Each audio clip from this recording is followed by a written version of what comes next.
Welcome to a new episode of the Second Balcony, a all Cubs post-game episode of the Second Balcony. Just kidding. And in case you were wondering, you would dance a Viennese waltz to that music. I was wondering, actually, so thank you for clarifying that. Fork, I don't know what Frank knows more about hockey or ballroom dancing. Well, actually, they come together. Sure. The original sweater crest of the Chicago Blackhawks, the very first sweater crest they had, was designed by the owner's wife, who happened to be Irene Castle, and she and her first husband, Vernon Castle. Vernon and Irene Castle were pretty much the innovators of the American ballroom style of dance. And there's a movie, The Story of Vernon and Irene Castle, starring Fred Astaire and Ginger Rogers. Oh, there you go. All right. So Blackhawks and ballroom. We got it here, folks. That's going to wrap up today's episode of Second. That's awesome. Okay, history. For all you 16,666 listeners, that is definitely a little hunk of trivia you can win a drink on. Yeah, that is a Final Jeopardy type question there. Yeah, like when you do your trivia nights and you need a tiebreaker, that's what you drop. Yeah, I'll get booed right out of the out of the bar. Run out of town on a rail. Yeah, they get mad enough when I ask just a regular hocky question. I was gonna say those even-keeled folks in Edison Park. Yeah, oh yeah, good people. No. Yeah. I do trivia. Those type of people don't really hang out at trivia nights, though. Believe it or not. Yeah. I actually think what would be a really fun movie to make would be a movie with Will Ferrell and John C. Reilly playing friends who do bar trivia together, and they have some falling out, so they wind up on opposing teams, and like all the cutthroat things that they do as trivia team leaders. Was there an episode of Aqua Teen Hunger Force kind of like that, where they go play bar trivia? So. Yeah. It's a very underrated show. Yeah. All right, we're 3 minutes in. We should probably start talking hockey before people click away and unsubscribe. Yeah. I will say one more thing, Cubs related, which is I did have a friend who used to call not Corey Patterson, his brother. Eric Patterson, right? Eric Patterson. Yeah. Because he had the dark goatee. So I had a friend who called him Frylock. There you go. I like it. That's full circle. Yes. Chicago Blackhawks hockey. Boy, do I love the preseason, and I wish it lasted a month and a half. Yeah. Well, the good news is this is our final episode of the preseason, because the next time we talk to each other, the games will count. And for those of you wondering, both of you, we're hoping the tentative plan is to record sometime Tuesday night after the Hawks-Panthers opener, which starts at 4-ish p.m. here in Chicago. 4 Central, 5 Eastern. So we're going to try and get together and record then, because they usually do Thursdays, but they play next Thursday, the Blackhawks do. So, but the best way to know when we drop new episodes is to hit that subscribe button or follow on your favorite podcast app, and they will tell you, hey, those two idiots you listen to talking hockey, they talk more hockey. Go check it out. So, and those two, or if we're those two idiots you're ambivalent about, either way, you'll know. Your views count the same, one way or the other. Yeah.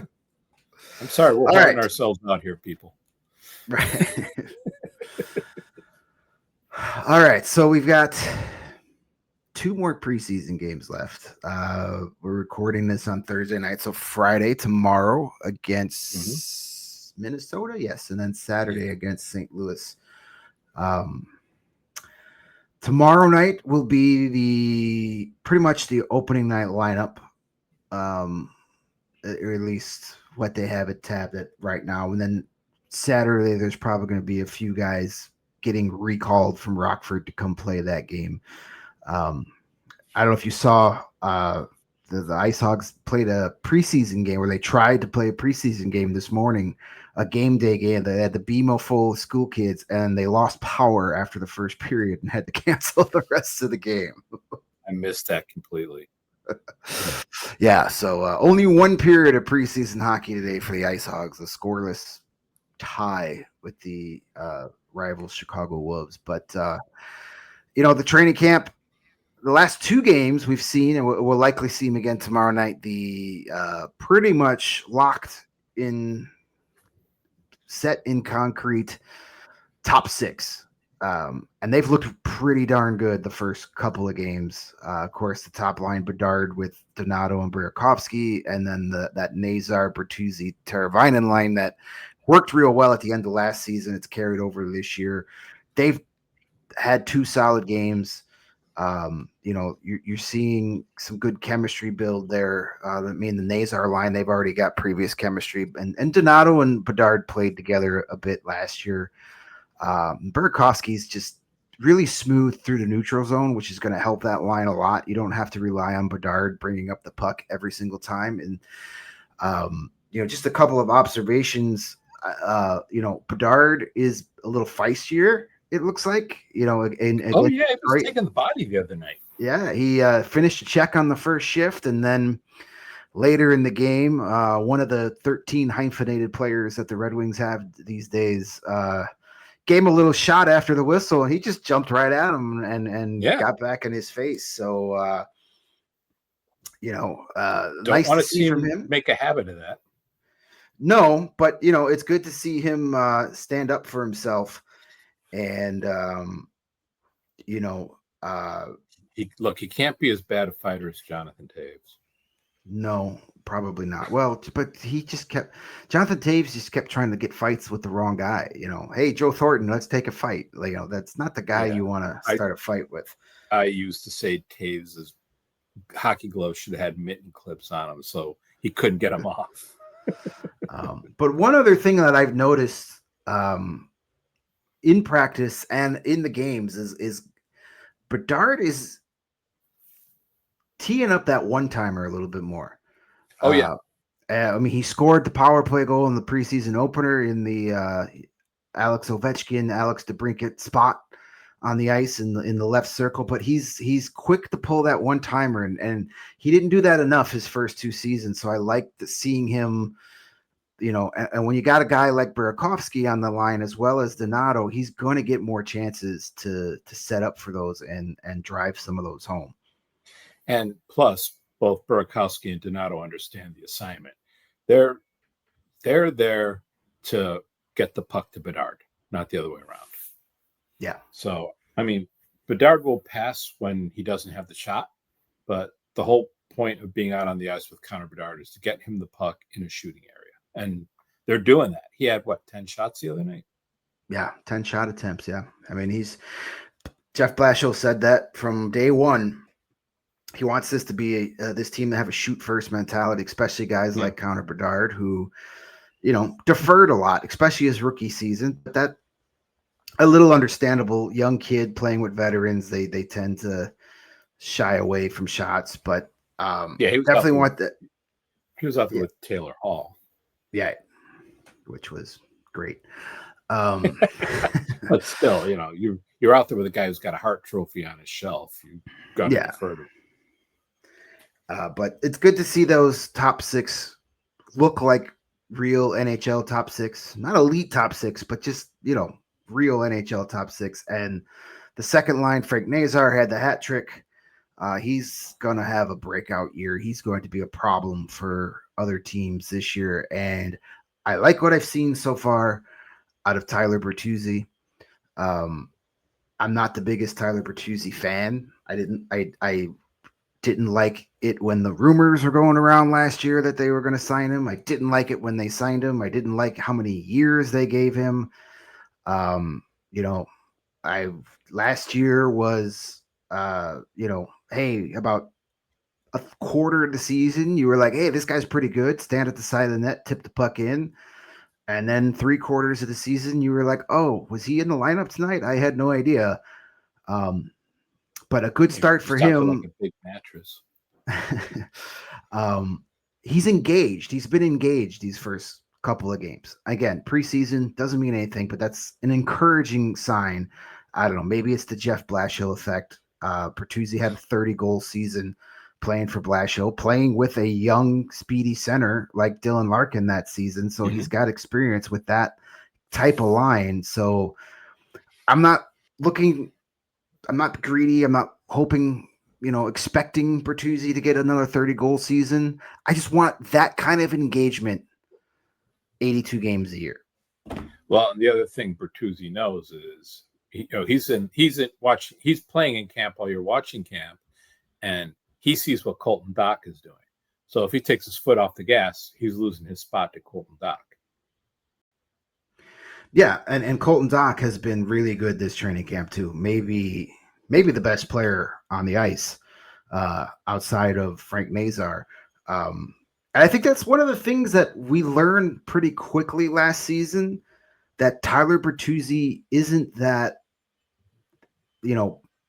Brad Marchand, even Max Domi type of guy. I think we see the name Bertuzzi on the back and you automatically think tough guy, borderline pud whack, will be dirty when need to be. And he can, but that's not really his game.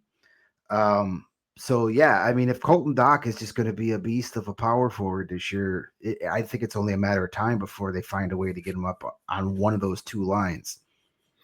And, the Blackhawks second line is actually the key to, I mean, they're not a playoff team. It doesn't matter how well they play, that second line plays. But, there's going to be nights where teams, the last 2 years, every single night, every team that plays the Blackhawks has had the same overarching strategy, which is throw the kitchen sink at Bedard, let everybody else beat you. And now with Nazar becoming a force, and he was pretty good at the end of last season, but then really, really came into his own in the World Championships and established himself as a guy who belongs in the NHL. So now when teams are sitting there at the whiteboard, they can't just throw the kitchen sink at Bedard because Nazar will get you. So you got to pick your poison. For sure. You can't just throw it all at one line. Right. You need to have some balance, and there's going to be more balance as these young kids come in. But if you can have a second line that's a threat to actually score, that's going to be huge. And the third line is there to be your defensive shutdown line with Slaggert and Dickinson and Mikheyev, even though Dickinson had a rough outing the other night. But again, preseason, not going to sweat it. But Slaggert and Mikheyev have both got some wheels too. Yeah, for sure. I mean, that's going to be a really good line. And then your fourth line, Colton Dock can add some goals. And depending on who's there, Foligno will be playing there. Lafferty will be there some night. A Ryan Green or Oliver Moore going to get some time there. I don't know. But you've got balance down on this lineup now, where the last couple of years it was Connor Bedard and 3 fourth lines. And now you have like the remnants of a real top 6, a third line that's going to be really hard to play against defensively, and then a fourth line that's going to do what it's supposed to do, be physical, but might actually be able to pot a few goals. So it's looking a little more like a real NHL team this year.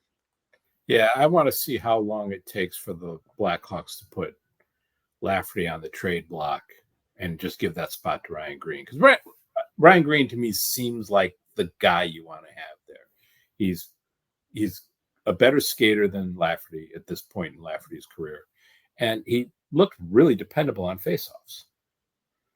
So, that's the sort of guy you want. You want your fourth line center to win a defensive zone draw, get the puck, and, basically just make life miserable for whoever's on the ice against him. Even if you don't get a goal, you at least want to, control the puck and maybe get it into the other end. For sure. I mean, that's essentially why Lafferty was brought in, to just be a placeholder until one of those young guys is ready to take that spot. And that leads us into something else we want to talk about is these last couple of roster spots that are up for grabs. There's probably 2 forward spots left. And it's, or maybe just the one. Slaggert's pretty much on this team, so it depends on how many extra forwards you want to take along. You know, if it comes down to Ryan Green or Oliver Moore, I think Ryan Green has a little bit of the upper hand there because of his full 200-foot game. Not that Oliver Moore is a liability defensively, but I think Green having that one extra year in college is a little more ready. You mentioned the faceoffs. He's been pretty good at faceoffs. I really like Oliver Moore. I think Oliver Moore is going to be a big contributor to this team in the future, but I think he kind of needs that Frank Nazar treatment. Start in Rockford, get fat in Rockford, literally and figuratively, and come back and see where you are in November or December. Yeah, and that's the other thing too, is whatever the roster looks like on Tuesday doesn't matter all that much because there are going to be guys on the shuttle. Yeah, for sure. Yeah, Blashill even said that the other day, where he's like, "This isn't, your peewee team or your high school team. When you get cut, you're off the team. This is just we're setting the roster for our opening road trip because guys are going to be coming back and forth all season long. He knows it.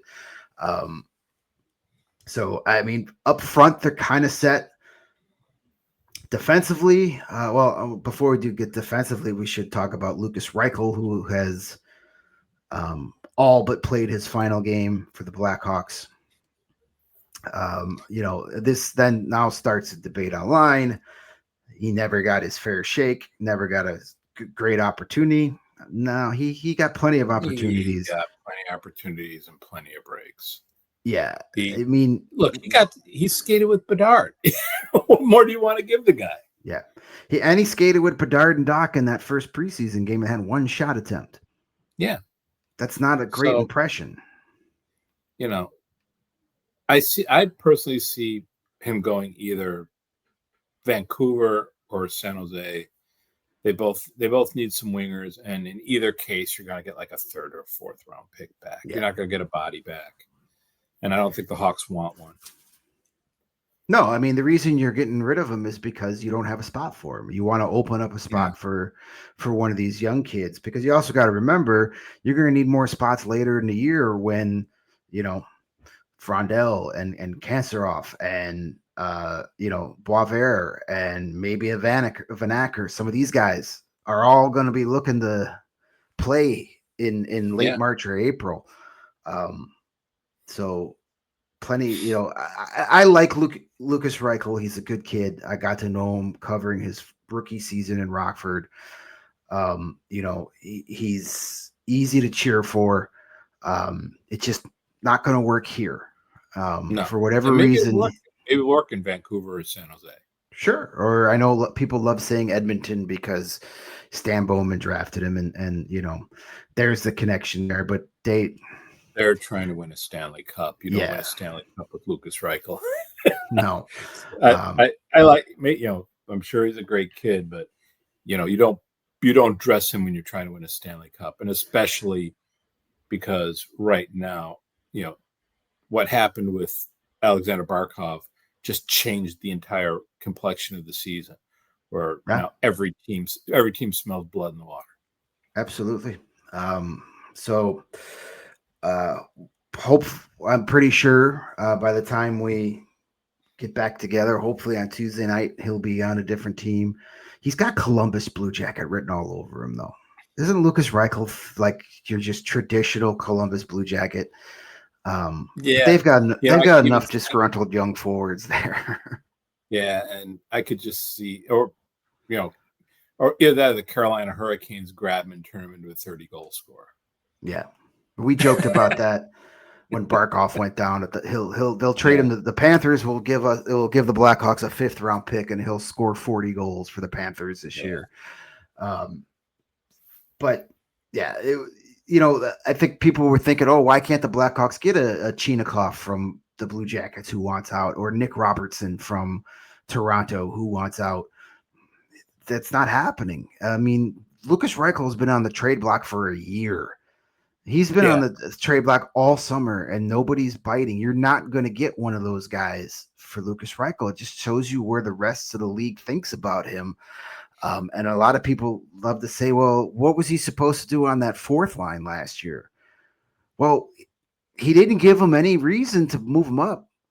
No. You know, they put him on a line where you have to be the offensive driver of this line.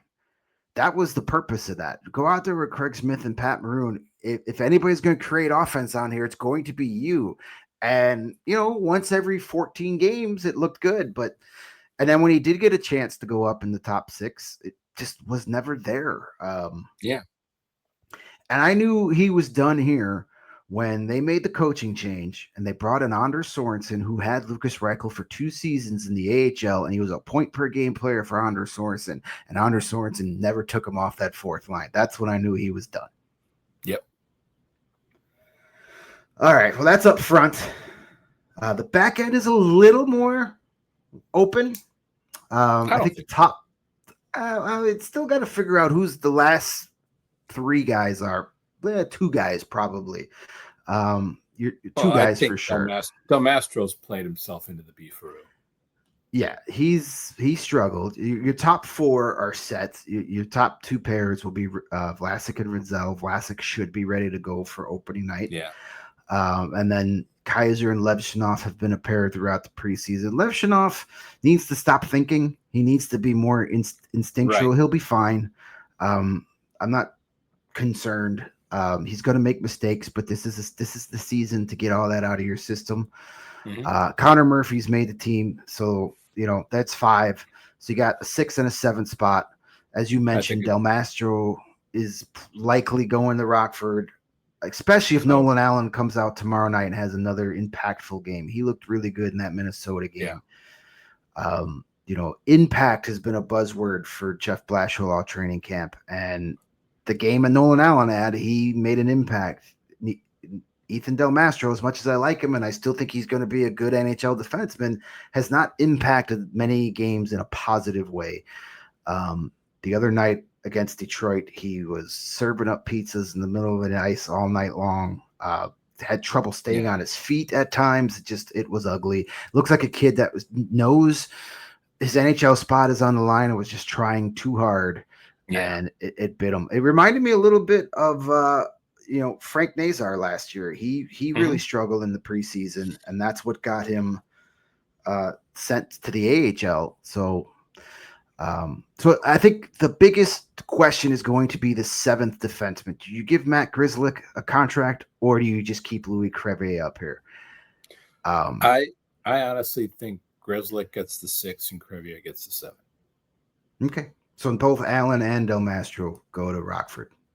Go to Rockford, and especially with Allen, tell him keep your bag packed. Yeah. Okay.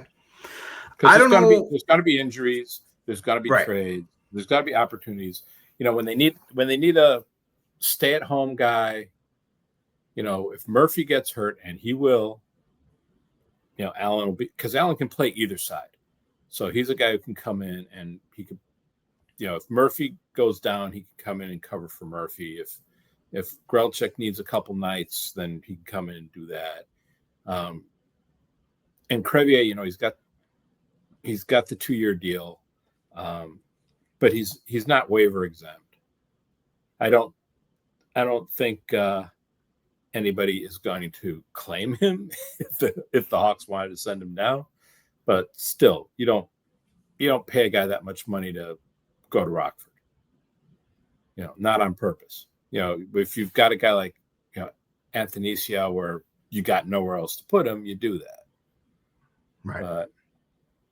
And, you know, Crevier is the perfect number 7 guy because he's not, he is what he is. He's not going to develop into anything other than what he is. You know, he's a big guy, but he's not going to suddenly, you know, there's not going to be a light switch that goes off and he turns into Chris Pronger.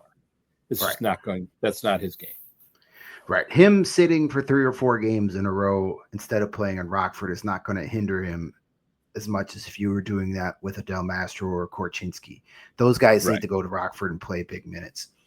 I'm not 100% sold that Grzelcyk's getting a contract just yet. And the biggest reason is because since Vlasic has been out, he's been slotted in with Rinzel. He played there against Detroit, and he's been there in practice. And that just kind of reminds me of like when a veteran takes a maintenance day during the season or misses a morning skate. They put the healthy scratch in that spot as just kind of a placeholder. Whereas if Grzelcyk was really, if they were really looking for him to make this team, he's not going to play with Rinzel in the regular season. So why is he playing with him now? Why don't you have him playing with Connor Murphy on that third pairing to get them some chemistry if that's who, if they were going to give him a contract? That's how I view it. Lord knows I've been wrong 100 million times before and will be again. But I would think if Grzelcyk was going to make this team, he would play with the guy that they would likely pair him with when the games count for real. Yeah, actually, unfortunately, the way that the roster is constructed, I would love to see Grzelcyk be in a mentorship role. I don't know if he's a mentor type guy. Just because a guy's been in the league a long time doesn't make him a mentor. Some guys are better at it than others, and some guys just have no desire to do it. But man, I just feel like Grzelcyk is the type of guy who can really show guys like Levshunov and Korchinski the ropes. He's got a game very similar to what I could see them developing. Yeah, I mean, it could be part of the reason they bring him. They keep him. He's definitely a guy that is flippable at the deadline. He's definitely a guy that if you sign him and he plays well, he's a guy that you can turn into a 4th or 5th round pick. That's a free draft pick. You didn't give up anything to get him. And then you can use that 4th or 5th round pick with 2 second round picks to get back in the first round for the 4th time next year. As we've discussed in previous episodes, is what Kyle Davidson loves to do. So we'll see what happens. Got 2 games this weekend. Strange things have happened. It's hockey. It's a violent sport. Everybody knows your next shift could be your last. So we'll see how this works out. Okay. All righty. That wraps up our. Well, one other thing we should probably talk about too is our young phenom scoring the Michigan goal. Oh yeah, yes, yes. In case you missed it, Anton Frondell had the Michigan goal, one of the more impressive ones I've ever seen, just because it was on a power play. His teammate kind of chipped it to him. He was wide open on the right circle. I posted the highlights over on blackhawkup.com if you want to check them out. Plug. But he came in hard, got denied on the a backhander, and was able to, in one motion, corral the rebound, go around the net, and quickly Michigan it in, while the goalie never even got off the left post. Like, didn't even move. That's how fast it happened. I feel so bad for Bill Armstrong. It's like this guy never got a taste of the show or anything like that. He scored this amazing goal, and nobody will ever call it the Bill Armstrong goal. Yep, it's the Michigan. It's the Michigan. That wasn't, to me, as fun as that was, his second goal in that game was more impressive. He scored another goal later in the game off of faceoff, an absolute snipe from the slot. Yeah. Our old friend Marcus Kruger tied up a faceoff. Islanders prospect Victor Eklund got the puck over to Frondell, who got to the slot and just put a laser beam into the net. To me, that's more impressive than the Michigan, because you're going to see more of that. And interestingly enough, Frondell was playing on the second line wing today. He's been third line center for much of the year. And then they had him on the wing today, and he scores 2 goals. So I like him a lot on wing. Because to me, in my mind, in the future, I could see your 3C being Sasha Boisvert. So he's big boy, 200-foot game, and I feel like, I watch Boisvert play, and I kind of see a little bit of Brian Boyle. Like he's a prototype third line center. And I could see Frondell being, I hate comparing guys who've never set foot in an NHL game to Hall of Famers, but he's got more than a little bit of Marian Hossa to his game. He's got the 200-foot game. He can truck guys while he's carrying the puck. But the way he plays the game, I would love to see him on the wing. And he's, we talked about the top six, and over the next couple of years, you're going to see more guys slotting into those top six roles alongside Bedard, alongside Nazar. And a guy like Oliver Moore is going to be like a third line winger, like how the Panthers have their third line set up, where they've got speed and hands on the third line. Well, the Hawks have a lot of guys in their system that can do both, play down the middle and on the wing. Yeah. Probably by design, have versatility, have guys that can play up and down the lineup, in and out, inside, outside. It's not a bad thing at all. As long as hockey's been a game, people have said it's easier you could turn a center into a winger. You can't turn a winger into a center. For sure. I believe it is 3 goals and 5 points in 8 games now for Antoine Frondell. Oh, Anton. I always want to call him. I got too much Antoine Randall L in my past. Anton Frondell. And then skating with crew, great for him. Oh, for sure. Yeah. They have that guy who not only can tell him what it takes to play in the NHL, but specifically what it takes to play for the Chicago Blackhawks. Like, this is what NHL hockey in Chicago is going to be like for you. I wonder if the Blackhawks are sending Kruger a little bit of like a developmental coach paycheck on the side under the table. Hey, keep us posted on what you're doing there. That would not surprise me at all. Yeah, I'm sure Marcus Kruger.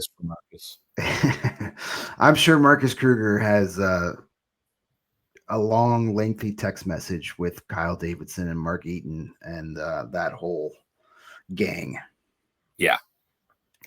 And our other phenom over in Europe, 10 points in 10 games for Roman Kantserov in the KHL. I was wondering how he was going to adapt to playing with big boys. Apparently pretty damn well. Yeah, it's been pretty good. As you mentioned, a point per game guy playing big minutes too. Not just typical young guy play 11 minutes a night. He's one of their top guys. I don't know if you saw yesterday, Evgeny Kuznetsov just signed. I did see that. To play for the same team. So that'd be kind of fun that's not a bad guy to pick up some pointers from. Yeah, because there, not only can you talk about what it's like playing in the NHL, it's like, what's it like when you've got one of the best goal scorers in the game on your team? But that won't hurt. And I'm loving watching him play because, when I first saw him, he was little, he was skinny, he's beefed up a lot. And man, he has absolutely no qualms about going into traffic, going to the dirty areas. He'll do whatever it takes. Yeah, I mean, he's 5'9", but he's fearless. If you go back and watch the goals he's scored, most of them are from right in front of the net, in between the dots, the dirty areas of the ice. He'll go pay the price. He'll go get a few new bruises to score a goal, and that's what this team needs. They've got their high skill, they've got their speedsters. They don't have a lot of those grindy guys, but he's not just a grinder. He's got high skill, so he could be that. People, again, here we go comparing to older players, but people have been, Blackhawk fans have been begging and wanted to compare guys to Brandon Hagel. Well, this is the close to getting, the Tampa Bay Lightning version of Brandon Hagel could be Kantserov for sure. Yeah, he's going to be a lot of fun. He's going to be very popular very quickly in Chicago. Absolutely. I'm looking forward to him getting here. That's for sure. All right, let's not talk preseason hockey again until next September. Deal? Okay. All right, so let's make a round of predictions. We got the NHL season starting in just a handful of days. Tuesday, the Blackhawks will be the first NHL team on the ice. against the short-handed Florida Panthers. So let's go through some predictions. We can make a few Blackhawk predictions and a few NHL predictions to see how we think this is going to go. And then we can come back and look at these at the end of the year and realize how incredibly wrong we were. Okay. Because I'm terrible at predictions. I hate prediction shows because I usually make myself look like an idiot, which is not hard to do. But I plan on doing that again. All right, let's start with your Blackhawks point total this season. They had 61 points last year. Where do you see them finishing this year point-wise? A little better, like maybe in the 70 range. But, it's gonna be a rough ride because there's gotta be some really ugly nights, and there's gotta be some nights that you're just gonna be like jumping off your couch or out of your seat if you're at the game, because they've got these young guys, and just there's gotta be these nights where you gotta get glimpses into what they might be able to turn into. But over the course of an 82 game season, and this is the last 82 game season, yeah. There's got to be some ugly nights. I mean, they'll catch some breaks here and there. Like in the course of the long NHL season, you'll get the nights where the other team is, last game of a road trip, and they hear the bus running, and teams are banged up, or teams are on the back end of a two banger, or the 3 and 4 nights, whatever it is. So you might see the Hawks pick up some lucky points, but overall, I don't see a huge point jump, just because the other thing is this will be the last year of a veteran sell-off at the deadline. Yeah. Thank God. I keep equating this team to the 2014 Cubs. Yeah.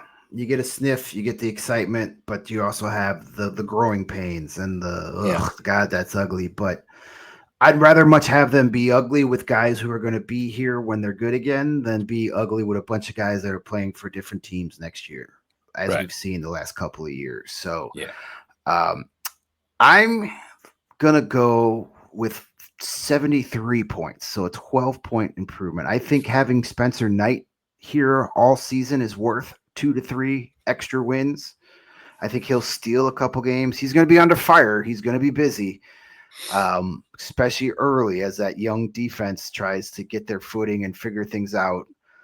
But I think he'll steal a couple extra games. And I think just having this particular coaching staff with Blashill and Pekka and Vellucci and Sorensen, it's a good coaching staff. Watching them in training camp, they're very hands-on, and they have high expectations. So I think that having that coaching staff is worth another 2 to 3 wins alone. So you're talking, an extra 4 to 6 wins because of those two factors. So there's where I get the 12-point increase. And then, Bedard takes that step we're hoping he does, and Nazar is as good as he's looked. I think 73 points is a fair expectation. And again, a lot of it comes down to player health. Like if Bedard or Nazar gets hurt for an extended period of time, this all goes in the toilet. Yeah. But I still see them very much in the running for the first overall pick. They'll have a good shot. I think they'll definitely still be bottom 4 or 5. And you get yourself in the running for, the Gavin McKenna Derby. Yep. And man, if they win that draft lottery, I will brew my morning coffee with the tears of Blackhawk haters around the world, crying that they've rigged another, even though this one is completely rigged for Pittsburgh. The Penguins are totally getting Gavin McKinnon. It was 21 years apart between Lemieux and Crosby. And Crosby was 21 years ago. They're talking about ownership changing and maybe moving. Sounds familiar. And he's already in Pennsylvania, so he doesn't even have to move very far. Well, wasn't that a coin flip between the Penguins and the Devils? I'd have to look that up. I don't got remember. Mario, and the Devils got Kirk Muller. That's Kirk Muller, nice player, but not Mario Lemieux. No. It was funny because I lived in New York when Mario was playing for the Penguins, and one New Year's Eve we just had nothing to do, and a friend worked at Sears, and he would go to the Ticketron once in a while. Back when Ticketron was in Sears, he went to Ticketron, and he calls me, and he says, "Hey, there's Penguins Devils tickets." I was like, "Yeah, sure, okay, I'll go to the Meadowlands." "No, it's in Pittsburgh." I was like, "Are you kidding? You want to drive to Pittsburgh on New Year's Eve?" Yeah. And he got us like a Holiday Inn for the night, so we'll drive out, we'll go to the hockey game, stay in the Holiday Inn, come home on New Year's Day. It's like, fine, sure. I had nothing going on anyway. That was the night that Mario scored the 5 goals 5 different ways. Nice. Very cool. That would have been cool to see for sure. And it was one of those things that didn't really dawn on us at the game. We just knew he was scoring a bunch of goals. We didn't know that he was doing it all these different ways until I think we're in the car after the game listening to the radio and somebody said it. Just so he was an elite player, that's for sure. The younger people listening in, Lemieux was back in the 80s, early 90s. The debate was who's better, Gretzky or Lemieux, and I always said I'd rather have Mario Lemieux than Wayne Gretzky, just because he was, would go in the corners, was more, had more of a 200-foot game to him, and man, if he could have had kept his health throughout his career, he would even add more numbers. Well, the other thing too is living in New York, I got to watch a lot of Patrick Division hockey, and Mario definitely got elbowy in the igloo, and he was never above hitting the deck for a couple of minutes. So it's a lost art. It's a fine Pittsburgh tradition. You just pissed off our one Pittsburgh fan. Way to go. Oh, wow. All right. What do you have? Getting back to the Blackhawk predictions, what do you have for a goal and point total for number 98, Connor Bedard? 40-95. Wow. You're going big time. I am going big time. Like I said, I really think that he's got line mates that understand their role is to get him the puck, and they're both going to get plenty of points, plenty of goals, just off loose change from Bedard shooting. But I also think Connor Bedard will probably lead the NHL in shot attempts. All right. I hope you're 100% right there. I have a little less. I think he'll be over a point per game. I have 32 goals, 86 points. I think he's going to rack up a lot of points on the power play this year. With the Blackhawks' new speed, they're going to get more power plays this year. That's why I like seeing him starting to fall in love with that one-timer. That is a weapon that he needs to use. So I've got 32 goals, 86 total points. Frank Nazar, I'm going to go with 27 goals, 57 points for Frank Nazar. Where do you think he's going to fall in? Pretty close. I'm thinking 25-55. Yeah, I think he'll have that breakout year, and it's just going to be a rung on the ladder. He's only going to get better. And he's going to make a really strong case for playing for Team USA in Milan. That'd be great. Blackhawks are only going to have one Olympian now once they trade Lukas Reichel. Tavo will definitely be playing for Finland. So, it'll be interesting to see if anybody else makes the team Nazar might.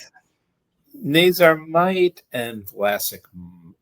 Probably not. They're too deep at defense. Vlasic's not one of the 8 best American defensemen. No, he's going to need I think they're both going to need a couple of injuries to help their case, or a couple of guys that's flat out say, "Yeah, no, I don't want to do that. I'd rather have the 3 weeks off." That happens too. You know, you get guys that get hurt and then they show up. You know, when the Olympic break is over, you see that like the outline of their sunglasses here because they're about to get good. Yeah. I still remember that in 2010. Big Buff had the sunglass tan for about 3 weeks. The old raccoon eyes. Yeah. Man, good times. Yeah. Olympic hockey. I'm not a fan of shutting down the season for 3 weeks, but once it starts, I'm totally into it. Oh yeah. It's the best hockey you're ever going to get. For sure. But it will be better than the that 4 nations face-off nonsense we saw last year. I mean, that was good, but it excluded a lot of guys. Yeah, I mean, right. Yeah, I mean, and I'm kind of, I understand why Russia is not allowed to play, and I agree with it, but it sucks that they're not allowed to be in any of these competitions, World Juniors, Olympics, 4 nations, because they would have a lot to say about the outcome of an Olympic tournament. But I mean, as I said, like, I 100% support why they're not there. Yeah, but kind of wish they were. And the other side of it is these guys are hockey players; they have nothing to do with that. Right? Yeah. Because I would love to see. I mean, selfish reasons too. I'd love to see Kantserov at the World Juniors. I think he'd light it up. Yeah, for sure. All right. Do you have a bold prediction for the Blackhawks? You're leading the league in shot attempts and 40 goals from Connor Bedard. It was pretty bold, but I want to hear something even more bold than that. Oh, something more bold than that. I think that Sam Renzel is going to win the Calder, and he will. I don't know that he'll be a finalist, but I do think he will be in Norris conversation. Wow. Okay. I like it. I've seen a couple other people pick Renzel, so the buzz is definitely building on him. My bold prediction is Ilya Mikheyev will be a Selke finalist. That is bold. Yes, I think they don't get wingers in the finals that often. Well, that's how it's bold. That's why I went bold. But I like yours better. I think yours has a better chance than mine. But I'd love to see it. I mean, Mikheyev, I think, is super underrated. We got to see how good defensively he really is. So, I had no idea. I knew he was big. I knew he was fast. I knew he could occasionally put the puck in the net. I had no idea he was this good defensively. A pretty good. He fits so perfectly into what Blashill's trying to do. Right, for sure. And if you look at 2/3 of that shutdown defensive line, were thanks to the Vancouver Canucks needing to dump salary cap before the season started. The Canucks are the gift that keeps on giving. Can't wait for them to dump Elias Pettersson in our lap because they can't afford to pay him either. All right, let's quickly go through the NHL and what we think is going to happen this year. Let's start with our 8 East playoff teams. You want me to go first? Or do you got your list there? All right. In the East, I think the top 3 in the Atlantic will be Toronto, Tampa, and Montreal. In the Metro, I've got the Devils winning the Metro as long as they can stay healthy. The Rangers are going to bounce back. They were not as bad as they were last year, as much as it pains me to say it. I think the Rangers will finish second and Carolina will finish third. And your 2 wild cards will be the Washington Capitals and the Florida Panthers. Okay. I'm thinking almost the exact same thing, although I kind of think you might see Ottawa sneak into the wild card spot instead of Washington. Florida might finish ahead of Montreal because Kachuk will be back after the Olympics, and they're still so deep. And the fact that losing Barkov hurts, but they already have Brad Marchand for a full season, which they didn't have last year. Yeah, so I think they're still going to stack up points. Yeah, I mean, they're still going to be a good team. I just have them slipping down to the wild because they finished third last year because they knew, like, hey, let's just get in the playoffs and then anything can happen. No one's beating us in a 7-game series. They weren't trying to break themselves to get a President's Trophy or win a division or any of that stuff. So I think they're savvy enough to know, like, hey, let's just weather the storm for the first couple of months. Kachuk, I believe, is going to be back around Christmas. There's no way he's missing the Olympics. So they're just going to be smart, bide their time, and they'll get things together. They're going to be a wild card team that nobody will want to play in the first round. They'll be the wild card team that the Maple Leafs will bust their ass to finish with the best record in the Eastern Conference and then get their ass beat in 5 games by the Florida Panthers. Marchand will score 2 goals in every game. Yeah. Not just the 2 goals, but the game tying and the game winning goal in every game. Yeah. And by the way, let's talk about what a genius Bill Zito is. He's got his whole blue line locked up for $24 million a year through 2030. Yeah. He just locked up Mikko Nicola today. Yeah. Another cast off, another guy that, the St. Louis Blues. Yep. Worth wasn't good enough to be a Blue. You look at that team, and that's why I just get so annoyed with the whole,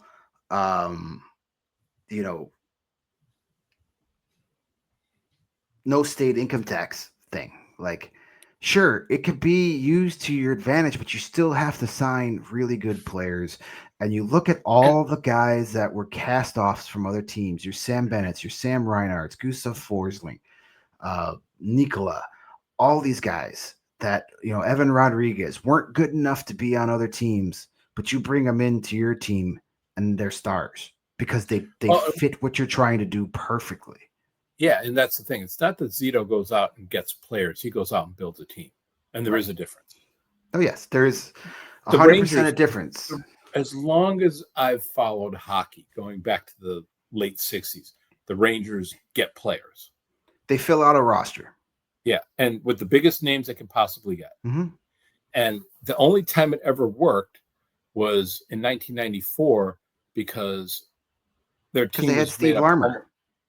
Well, they had Steve Larmer. No, it was really Brian Noonan. Come on. Mike Hudson. Hey, Eddie Olczyk was on that team too. But that's the point, is if you look at that roster, you will see it's like you have Brian Leetch, Mike Richter, Edmonton Oilers, Chicago Blackhawks. You took 2 really good teams and put them together with a couple of homegrown guys, and you want a Stanley Cup. Yeah. No, I mean, yeah, you're right about the Rangers. They're constantly just filling out a roster, bringing in Wayne Gretzky, bringing in Jaromir Jagr, bringing in Rick Nash, Theo Fleury, you can just name on and on and on, all these superstars, and Temi Panarin, Patrick Kane. They just bring in names, but they don't build teams. Right. JT Miller's back now. They are already, sitting down with their spreadsheets and everything, trying to figure out how they can put together an offer for Connor McDavid next summer. Get Connor on Broadway, and he'll be gone in the second round every year. Most likely, yes. All right, Western Conference. Who are your 8 teams out west? I really love Colorado this year. With Landeskog back, I think they're going to be. I think they're the team to beat, not the Oilers. The Oilers, they've gone to the final 2 years in a row, and 2 years in a row they didn't address why they didn't win the Stanley Cup. And Colorado last year was just too hurt, so they're healthy now. Colorado, Dallas, Winnipeg. I mean, those are 3 no-brainers to me, the Central Division. And that's one of the things with the Hawks is like over the next couple of years, the Hawks will improve, but that's still a really tough door to break down. Yeah. So that's going to be my Central teams. My Pacific teams, Vegas, I think, is going to be really good. I mean, Marner is going to fit what they're doing there pretty well. Edmonton, as long as you've got McDavid and Draisaitl, they're gonna be one of the top 2 teams in that division. And I think the Kings are going to put it together for one last run. I think they're going to finish 3rd. And then the wild card teams, that's tough. I think just because none of the other teams are good enough to give them enough of a problem. Utah's put together a pretty decent team, which of course is a nice poke in the eye for everybody in Arizona. Of course. And the Canucks. The Canucks, they've got enough talent there to get to the wild card, but like you already said, at some point they're going to have to shed salary. Yeah. Our playoff teams don't differ very often. We have the same teams, just getting there in different ways. Yeah. I have Dallas winning the Central, Colorado 2nd, Winnipeg 3rd, Vegas winning the Pacific, Edmonton 2nd. I have Vancouver finishing in 3rd in the Pacific. I think they weren't nearly as bad as they were last year. You had all the drama in the room and all that stuff. So I think Pedersen bounces back this year. I think Quinn Hughes has a big year, just to make when they let him go for nothing hurt even more. And the 2 wild card teams, I think the Kings will sneak in as a wild card. I'm also picking Utah to be the wild card team. Those wild card teams last year, the Blues and the Wild, they're just a whole lot of meh. And I don't. Yeah, I think I can see the Wild maybe getting in instead of Utah. Because Kantserov can carry them into a wild card spot. He can, but how many games is he going to play this year? That's true. He never played 82 in a full season. He had 81 as his career high, but he only had 41 games last year and 62 the year before. Well, with his paycheck now, you can have a diamond-studded cast on his leg. That's sure, but what are you going to do about those random eye infections that keep you out of the lineup? Rubbing his eye on dirty money. That's what was going on there. Yeah, right? All right. Who's your Stanley Cup final matchup? Who you got coming out of the East and West? I think Barkov-Willis reads out in the first round, and I think Florida can slug it out, I think, but I do not think they're going to get past Colorado. All right, so you got Colorado over Florida. I mean, just a week ago we were talking about, I said there's no teams beating Florida in a 7-game series if they stay healthy.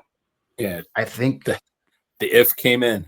Yes, and who knows what else is going to happen, but losing Barkov definitely starts to take a little shine off of that. And then plus, back-to-back long playoff runs, who knows what happens. So I'm going to pick the New Jersey Devils out of the East. Nice. If they get the goaltending and Jack Hughes can stay healthy, I think they've got a good enough team to make a run now that the Panthers look vulnerable. And then I have the Dallas Stars coming out of the West. I just think getting, sad Phil Collins, aka Pete DeBoer, out of there will put them over the top. And I have Dallas winning the Stanley Cup this year. I think it might be the last year they could keep this group together. I mean, they have a lot of their guys locked up, but what happens with Jason Robertson after this year? And, Sagan and Ben, it could be their last run. Yeah. So, I mean, I know they're not the key guys that they used to be, but they're still big time. You need those guys and guys like that to win Stanley Cup. So I think this is the year they finally get over the hump and get there and win the Stanley Cup. Okay. All right, let's And I quickly always got go. Colorado. Yeah, I mean, hey, if we get Colorado and Dallas in the first round again, there's your Western Conference final right there in Yep. game one. Let's just do some quick trophy predictions before we wrap this up. Who's your Hart Trophy winner? Mitch Marner. Mitch. See, you're going with a guy just to piss off his former team's fan base. I'm doing that too to piss off two fan bases. My Hart Trophy winner this year is Mikko Rantanen.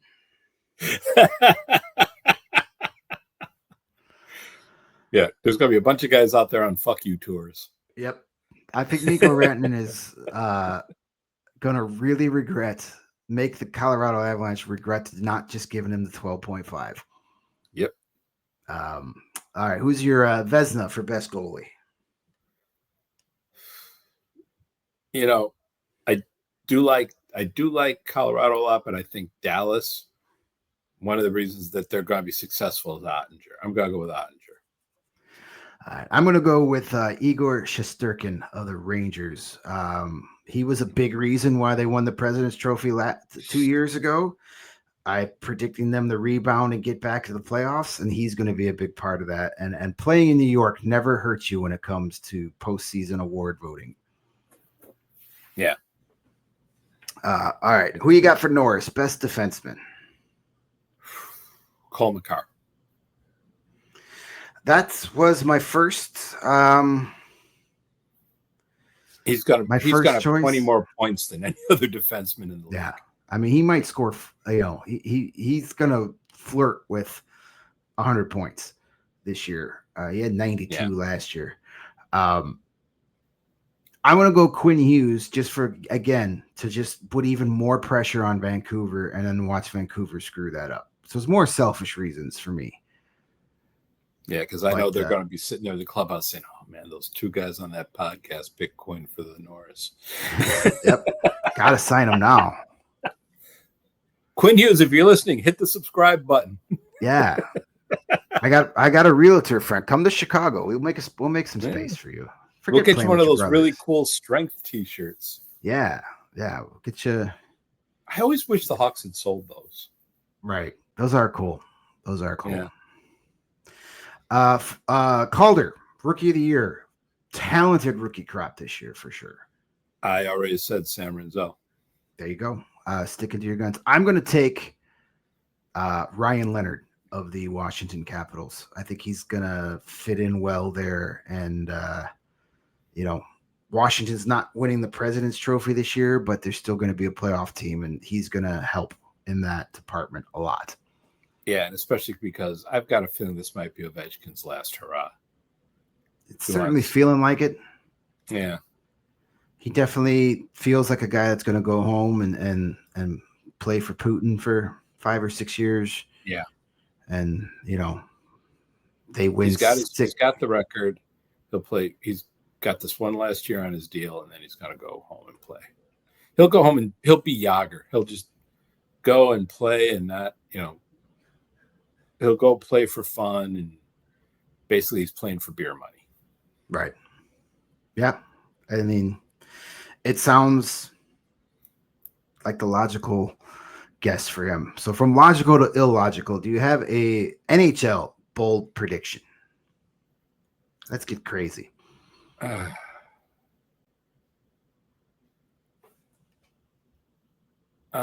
me think. Carter Verhaeghe will win the Rocket Richard Trophy. Okay. All right. My bold prediction is Cale Makar scores 40 goals and 100 points. I don't know how bold that is. He had 30 and 92 last year, but I think he's gonna have a crazy year and somehow still not win the Norris. So go figure. Yeah, I think 100 points makes him a unanimous Norris winner. Not if Quinn Hughes has 102.